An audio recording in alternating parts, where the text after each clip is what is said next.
तो आज हम बी गोइंग टू के बारे में बात करने वाले हैं। सबसे पहले हम इसका मकसद समझेंगे कि बी गोइंग टू का यूज किस मकसद के लिए किया जाता है। इसके बाद फिर हम सेकंड नंबर पे जो चीज समझेंगे वो ये समझेंगे कि उर्दू सेंटेंसेस में इसकी पहचान क्या होती है, या उर्दू में ये सेंटेंसेस किस तरह के होते हैं। और उसके बाद जब हम ये चीज सीख लेंगे कि उर्दू सेंटेंसेस किस तरह के होते हैं, तो फिर हम ये चीज समझेंगे कि जब हम इनको इंग्लिश में ट्रांसलेट करेंगे तो उसका क्या तरीकाकार होगा या उसकी स्ट्रक्चर क्या होगी। तो चलें, अस्सलामु अलैकुम, welcome to my YouTube channel knowledge for students. Students, today we are starting class number 57 and in today's class we're gonna talk about be going to। But students, class शुरू करने से पहले अगर अभी तक आप लोगों ने मेरे चैनल को सब्सक्राइब नहीं किया तो प्लीज सब्सक्राइब के बटन पे क्लिक कर दें। अगर आपको मेरी वीडियोस पसंद आ रही हैं और अगर आप इनसे कुछ सीख रहे हैं तो प्लीज लाइक एंड शेयर के बटन पे क्लिक कीजिए। और अगर आपको कोई भी कंफ्यूजन हो रहा है या कोई चीज समझ में नहीं आ रही तो प्लीज आप लोग कमेंट्स बॉक्स में जाके कमेंट्स कर सकते हैं। तो चलें आइए स्टार्ट करते हैं हमारी आज की क्लास। तो स्टूडेंट्स, आज हम बात कर रहे हैं बी गोइंग टू, राइट। तो आज हम बी गोइंग टू के बारे में बात करने वाले हैं। सबसे पहले हम इसका मकसद समझेंगे कि बी गोइंग टू का यूज किस मकसद के लिए किया जाता है। इसके बाद फिर हम सेकंड नंबर पे जो चीज समझेंगे वो ये समझेंगे कि उर्दू सेंटेंसेस में इसकी पहचान क्या होती है, या उर्दू में ये सेंटेंसेस किस तरह के होते हैं। और उसके बाद जब हम ये चीज सीख लेंगे कि उर्दू सेंटेंसेस किस तरह के होते हैं, तो फिर हम ये चीज समझेंगे कि जब हम इनको इंग्लिश में ट्रांसलेट करेंगे तो उसका क्या तरीकाकार होगा या उसकी स्ट्रक्चर क्या होगी। तो चलिए स्टार्ट करते हैं बी गोइंग टू। अच्छा, बी गोइंग टू का जो यूज किया जाता है वो प्रेजेंट में भी किया जाता है और पास्ट में भी किया जाता है। But first of all today we are going to talk about present, be going to in present, के बी गोइंग टू का इस्तेमाल मौजूदा वक्त में, right. So for what purpose we use be going to. Be going to का इस्तेमाल हम किस मकसद के लिए करते हैं? Actually be going to is used to express definite plans in the present, के मौजूदा वक्त में डेफिनेट प्लान्स को बयान करने के लिए बी गोइंग टू का यूज किया जाता है। अच्छा, अब सबसे पहली चीज जो हमें समझनी है वो है डेफिनेट प्लान्स। के डेफिनेट प्लान्स कौन से होते हैं? वो प्लान्स जो कि यकीनी हैं, यानी कि जिसके बारे में आप श्योर हैं कि आप वो काम करने वाले हैं, राइट। तो उनको कहा जाता है डेफिनेट प्लान्स, यानी कि मौजूदा वक्त में जो भी काम आप करने वाले हैं या जो भी काम आप करने लगे हैं, तो डेफिनेटली आप उन प्लान्स के बारे में श्योर हैं, इसलिए वो डेफिनेट प्लान्स कहलाएंगे। ठीक है, तो जो भी काम आप करने वाले हैं या जो भी काम करने लगे हैं वो आपके मौजूदा वक्त के डेफिनेट प्लान्स हैं। Okay, so be going to is used to express definite plans in the present, के मौजूदा वक्त में definite plans को बयान करने के लिए be going to का यूज किया जाता है, right? अच्छा, अब उर्दू में इसकी पहचान क्या होगी या कैसे पता चलेगा कि ये be going to modal verb या be going to का सेंटेंस है? So just keep in your mind कि उर्दू जुमलों के आखिर में वाला है, वाली है, वाले हैं या लगा है, लगी है और लगे हैं वगैरह आता है। ठीक है, मिसाल के तौर पे मैं कहता हूं कि जी वो घर जाने वाला है या वो घर जाने लगा है, राइट। हम अपनी क्लास शुरू करने लगे हैं या हम अपनी क्लास शुरू करने वाले हैं, वो खाना खाने वाली है, वो सोने वाले हैं, लाइक इस तरह के जितने भी सेंटेंसेस हैं ये सारे बी गोइंग टू के हैं। Okay, so I hope so आपको ये चीज समझ आ गई होगी। अच्छा, अब ये चीज जब क्लियर होगी तो अब इसके बाद हमें ये चीज देखनी है कि जब उर्दू सेंटेंस हमारे पास मौजूद है तो उसको इंग्लिश में ट्रांसलेट किस तरह से करेंगे। So for making Urdu sentence what would be the structure of be going to? It would be first of all subject, then is am are. अच्छा, ये जो इज़-एम-आर हम यूज कर रहे हैं यहां पर, दैट इज बेसिकली बी। अगर आप बी को डिक्शनरी में कंसल्ट करें तो आपको नजर आएगा बी इज एम आर, ये फर्स्ट फॉर्म की सूरत में, ठीक है, वाज एंड वर ये इसकी सेकंड फॉर्म होती है एंड बीन इसकी थर्ड फॉर्म होती है, राइट। तो जैसे कि आपको पता है कि प्रेजेंट में हम फर्स्ट फॉर्म यूज करते हैं, तो इसलिए हम प्रेजेंट में बी को इज एम आर की सूरत में यूज करें। बेसिकली ये जो बी है ये बी की सूरत में यहां पे नहीं आ रहा, बल्कि इस बी को हम इज एम आर की सूरत में यूज करें। बेसिकली बी जो है ये हमारी बेस फॉर्म है, ओके। तो इसको हम बी की सूरत में यूज करते हैं। अच्छा, बेस फॉर्म का भी थोड़ा सा मैं आपको एक्सप्लेन कर देता हूं। जैसे कि देखें, आपने अगर प्रेजेंट इंडेफिनिट टेंस की वीडियो देखी है तो उसमें आपने देखा होगा कि जब हम he, she and single name use करते हैं तो हम गो का वर्ड नहीं यूज करते बल्कि गोज का वर्ड यूज करते हैं। अब ये जो गोज बनाया गया है वो ही, शी, इट या सिंगल नेम के लिए बनाया गया था, ठीक है। अच्छा, अब जो इसकी बेस फॉर्म है वो बेस फॉर्म इसकी गो है, लेकिन इसको प्रेजेंट इंडेफिनिट में ही, शी, इट और सिंगल नेम के चक्कर में हमने गोज बनाया था। इसी तरह से बी जो है ये बेस फॉर्म है, ठीक है, लेकिन इसकी जगह पे हम इज, एम, आर का यूज कर रहे हैं। आई होप सो आपको ये बात समझ आ गई होगी कि यहां पर हमने बी का यूज क्यों नहीं किया। बी की जगह पे हम इज, एम, आर यूज करें। बेसिकली ये भी बी ही है, लेकिन ये बेस फॉर्म बी है, लेकिन उसकी जगह पे हम बी की जगह पे इज, एम, आर का यूज यहां पर कर रहे हैं। So first of all subject, then is, am, are, then going to, then first form of the verb and then object, and the shortcut of going to is gonna। going to का जो shortcut होता है वो gonna होता है। As you know that in speaking we use the shortcuts, जैसे कि आप लोगों को पता है कि स्पीकिंग के अंदर हम शॉर्टकट्स का ज्यादा यूज करते हैं, तो जो going to है वो बोलने में gonna बोला जाता है। ओके, सो राइटिंग में आप इसको गोना नहीं लिखेंगे, राइटिंग में आप इसको पूरा गोइंग टू ही लिखेंगे, क्योंकि आपको पता है कि हम शॉर्टकट्स राइटिंग में यूज नहीं करते हैं। तो चले आए, अब हम ये कुछ 4 सेंटेंसेस लिखे हुए हैं, इन 4 सेंटेंसेस को इंग्लिश में ट्रांसलेट करके देखते हैं। तो हमारे पास जो सबसे पहला सेंटेंस है वो है कि वो घर से रवाना होने वाली है या वो घर से रवाना होने लगी है। ओके, दोनों का मतलब एक ही है, right. So first of all we have to look at the subject. Who is the subject here? वो, यानी कि वो एक लड़की है। So she. So with she is, am, are में से कौन सा यूज होगा? इज। अब ये चीजें इज, एम, आर किसके साथ आता है, एम किसके साथ आता है, आर किसके साथ आता है, ये ऑलरेडी पिछली क्लासेस में मैं आपको बता चुका हूं। अगर आप डायरेक्टली मेरी इस क्लास पर आए हैं तो मैं आपसे रिक्वेस्ट करूंगा कि आप क्लास नंबर 1 से स्टार्ट करें ताकि हर एक चीज को डिटेल से आप समझ सकें, ठीक है, क्योंकि हर एक चीज को क्लास नंबर 1 से डिटेल से मैंने स्टार्ट किया हुआ है और बिल्कुल बेसिक लेवल से समझाया हुआ है। Okay, so she is, then going to, she is going to, then first form of the verb। अब verb क्या है यहां पर? रवाना होना। तो रवाना होना की इंग्लिश होती है leave। she is going to leave। कहां से रवाना होने वाली है? घर से, from home। she is going to leave from home। वो घर से रवाना होने वाली है। and when you gonna speak it, जब आप इसको बोलेंगे you will say she is gonna leave from home। she is gonna leave from home, कि वो घर से रवाना होने वाली है। आप गोइंग टू की जगह इसको गोना बोलेंगे। She is gonna leave from home, वो घर से रवाना होने वाली है। ओके, सो नेक्स्ट सेंटेंस है हमारे पास, हम एक नया कारोबार शुरू करने वाले हैं या हम एक नया कारोबार शुरू करने लगे हैं, राइट। सो सब्जेक्ट कौन है यहां पर? हम, वी। देन वी के साथ इज आएगा, एम आएगा या आर आएगा? डेफिनेटली आर आएगा। We are. Then going to,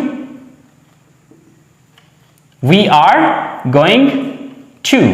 verb क्या यहां पर? शुरू करना, start। We are going to start। क्या शुरू करने वाले हैं? एक नया कारोबार, a new business। So we are going to start a new business या we are gonna start a new business, कि हम एक नया बिजनेस शुरू करने वाले हैं या एक नया कारोबार शुरू करने लगे हैं, राइट। देन थर्ड सेंटेंस है हमारे पास, मैं नहाने वाला हूं या मैं नहाने लगा हूं। ओके, सो सब्जेक्ट कौन है? मैं, आई। अब आई के साथ इन तीनों में से क्या आएगा? Am. Then going to, I am going to. Verb क्या यहां पर? Bath, take a bath.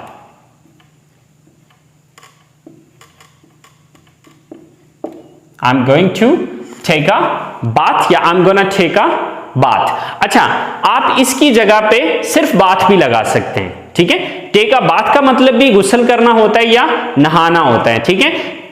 इसकी जगह पे अगर आप सिर्फ बाथ भी लगाते हैं लेकिन स्पेलिंग में चेंज आ जाएगा कि वो BATHE हो जाएगा बाथ, ठीक है, क्योंकि नहाना की इंग्लिश BATHE बाथ ये भी होती है और टेक अ बाथ भी होती है, यानी कि दोनों ये एक ही मतलब देंगे। आप चाहे तो टेक अ बाथ लगा लें, चाहे तो आप बाथ लगा लें, लेकिन अगर आपने सिंगल बाथ लगाना है तो फिर BATHE हो जाएगा।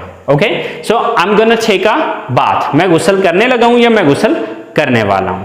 Okay, so the last sentence is कि वो अपनी क्लास शुरू करने वाले हैं या वो अपनी क्लास शुरू करने लगे हैं, राइट। सो सब्जेक्ट कौन है? वो, यानी कि वो ज्यादा हैं, दे। देन इज एम आर में से कोई एक चूज करना है तो डेफिनेटली दे के साथ आर आएगा, they are. Then going to, they are going to, क्या करने वाले हैं? शुरू करने वाले हैं, start. They are going to start, क्या शुरू करने वाले हैं? ऑब्जेक्ट क्या है? अपनी क्लास। तो अब अपना अपनी अपने की इंग्लिश दे के ऊपर डिपेंड करती है, so there, they are going to start their class, they are going to start their class या they are gonna start their class. So students, ये हमारा बी गोइंग टू प्रेजेंट में पॉजिटिव सेंटेंसेस हैं। तो बहुत simple है, बहुत easy है, कोई लंबी चौड़ी कहानियां कोई नहीं है।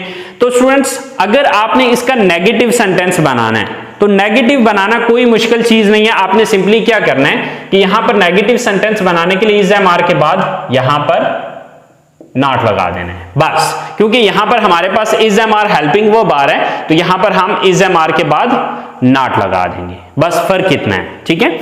अच्छा, अब फॉर एग्जांपल वो घर से रवाना नहीं होने वाली है, ये नेगेटिव है इसका, तो अब हम क्या करेंगे? She is not going to leave from home.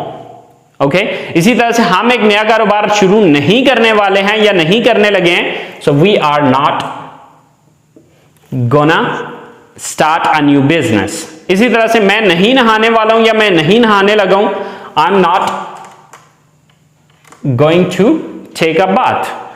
इसी तरह से लास्ट सेंटेंस है कि वो अपनी क्लास शुरू नहीं करने वाले हैं या वो अपनी क्लास शुरू नहीं करने लगे हैं, तो क्या करेंगे? यहां पर they are not going to start their class, right. तो स्टूडेंट्स, देखा आपने कि इसके नेगेटिव सेंटेंसेस बनाने के लिए हमने क्या किया? सिंपल इतना किया कि हमने हेल्पिंग वर्ब्स के बाद नॉट लगा दिया, दैट्स इट। कोई लंबी चौड़ी कहानी कोई नहीं की, कोई लंबा चौड़ा काम नहीं किया, सिर्फ इतना काम किया कि सिर्फ एक नॉट का इंक्रीजमेंट किया हेल्पिंग वर्ब्स के बाद। अच्छा, अब हम अगर इनके इंटरगेटिव सेंटेंसेस बनाते हैं तो वो आपके लिए कोई मुश्किल काम नहीं है। क्यों मुश्किल काम नहीं है? क्योंकि आपको पता है कि अगर आप किसी सेंटेंस का नेगेटिव जानते हैं तो उसका इंटरोगेटिव बनाना मुश्किल नहीं है, क्योंकि आपने देखना यह है कि नेगेटिव सेंटेंस बनाने के लिए आपने किस लफ्ज के बाद नॉट लगाया था। जिस लफ्ज के बाद आपने नॉट लगाया था उस लफ्ज को उठा के सेंटेंस के शुरू में ले आओ, वो इंटरोगेटिव बन जाएगा। कैसे? जैसे कि देखें कि यहां पर हम अगर इस स्ट्रक्चर को देखें तो हमने subject plus is am are plus not, तो यानी कि नॉट हमने किसके बाद लगाया? इज एम आर के बाद। तो इसका मतलब यह हुआ कि यही इज एम आर को उठा के यहां पर हम सब्जेक्ट के स्टार्ट में ले आएंगे और एंड पे क्वेश्चन मार्क दे देंगे, तो यह हमारा इंटरगेटिव सेंटेंस बन जाएगा। फॉर एग्जाम्पल, क्या वो घर से रवाना होने वाली है या क्या वो घर से रवाना होने लगी है? अगर मुझे ये सेंटेंस बनाना हो, इसका सवाल बनाना हो, तो मैं यहां पर क्या करूंगा? इस इज को उठा के यहां पर ले आऊंगा और इस नॉट को यहां से खत्म कर दूंगा, ठीक है। इसी तरह से क्या हम एक नया कारोबार शुरू करने वाले हैं या क्या हम एक नया कारोबार शुरू करने लगे हैं? अगर हमने ये सेंटेंस बनाना है तो इसके लिए मैं क्या करूंगा? इस आर को उठा के वी से पहले ले आऊंगा और इस नॉट को यहां से खत्म कर दूंगा, ठीक है। इसी तरह से क्या मैं नहाने लगा हूं या क्या मैं नहाने वाला हूं, तो यहां पर हम एम को उठा के सेंटेंस के शुरू में ले आएंगे और यहां से भी हम नॉट को खत्म कर देंगे। और क्या वो अपनी क्लास शुरू करने वाले हैं या क्या वो अपनी क्लास शुरू करने लगे हैं? अगर ये सेंटेंस है तो यहां से भी हम नॉट को खत्म करके आर को उठा के सेंटेंस के शुरू में ले आएंगे। तो स्टूडेंट्स, आपने देखा कि कितना इजी है, कितना आसान है। बस वो कुछ टिप्स हैं जो कि मैं स्टार्टिंग की क्लासेस में ऑलरेडी आप लोगों को बता चुका हूं, बड़ी डिटेल के साथ ये चीजें समझा चुका हूं। तो अगर आपने स्टार्टिंग की क्लासेस ली हुई हैं तो मेरा ख्याल है कि आपको इन चीजों को समझने में कोई इशू नहीं होना चाहिए। तो स्टूडेंट्स, ये था हमारा बी गोइंग टू का यूज प्रेजेंट में। इसके हमने पॉजिटिव सेंटेंसेस भी देख लिए, इसके हमने नेगेटिव सेंटेंसेस भी देख लिए और इसके हमने इंटरगेटिव सेंटेंसेस भी देख लिए। तो चलें साथ ही हम इसके पास्ट के सेंटेंसेस को भी देख लेते हैं कि अगर यही बी गोइंग टू का यूज पास्ट में किया जाए तो क्या डिफरेंस क्या आएगा। तो स्टूडेंट्स, पास्ट में क्या फर्क आएगा, to express definite plans in the past, यानी कि यहां पर प्रेजेंट की जगह पे आप पास्ट का वर्ड यूज करेंगे, दैट्स इट। यानी कि डेफिनेट प्लान्स को बयान करने के लिए इन द पास्ट, गुजरे हुए वक्त में, यानी कि गुजरे हुए वक्त में अगर आपने कोई डेफिनेट प्लान्स बयान करने हैं तो उसके लिए हम बी गोइंग टू का पास्ट में यूज करते हैं। ओके अच्छा, अब उर्दू में भी थोड़ा सा चेंज आ जाएगा कि उर्दू जुमलों के आखिर में वाला है की जगह पे वाला था आ जाएगा। ठीक है, वाला था, वाली थी एंड वाले थे। ठीक है, वाला था, वाली थी, वाले थे, या लगा था, लगी थी और लगे थे।